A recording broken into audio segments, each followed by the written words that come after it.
This is an opportunity to practice a little more advanced version of straddle stretch into a headstand. And this is only meant for those of you that feel really comfortable with the openness of your hips. You can get your head all the way to the floor comfortably and you have no neck issues. So please be aware that this is an opportunity for those of you that have built that strength and mobility to still play that edge and have some challenge. But it's not meant to be forced, or any strain should go into this practice. It should be easy. So let's try this out. First of all, go into that wide straight stance for straddle. And really grounding down into those four corners of the feet. Then we bring in muscle energy, right? So hug the muscles to the bone, hug the legs towards each other, and then bring that energy from the earth all the way into the core of the pelvis. With the hands on the pelvic rim, you'll feel the movement that's necessary for this forward fold. Release the back of the knees slightly, keep the hips in line with the heels, and hinge forward at the hip joint. Keep the belly toned, take the hands to the floor, and then this is where you'll need to take it wider, keeping that alignment in your spine. So if you have a difficult time reaching the floor, then you'll want to back up and do the first level of this practice.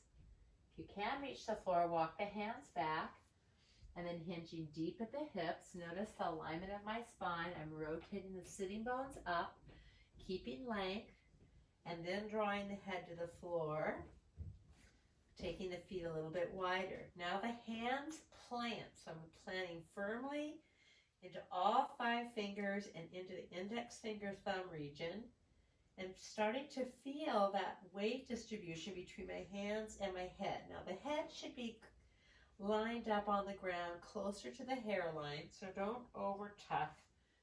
Keep the forehead extended to the floor.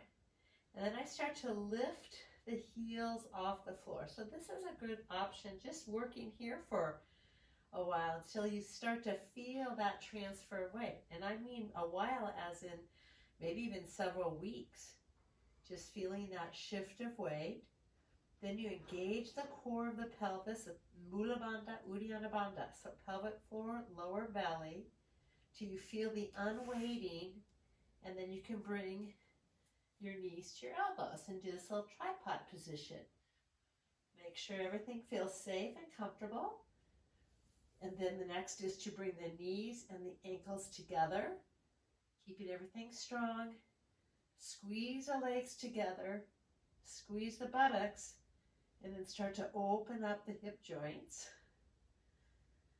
And there you are in your headstand. You could also do this near a wall, and that way you have the safety of the wall to put your feet on.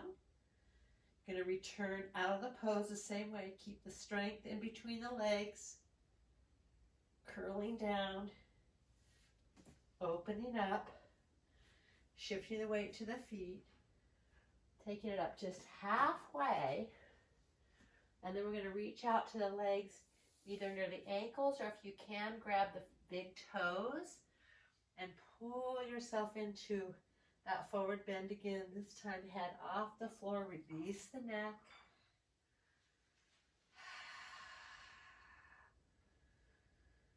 And then again, inhale halfway up. Go to stop halfway, let your blood pressure balance.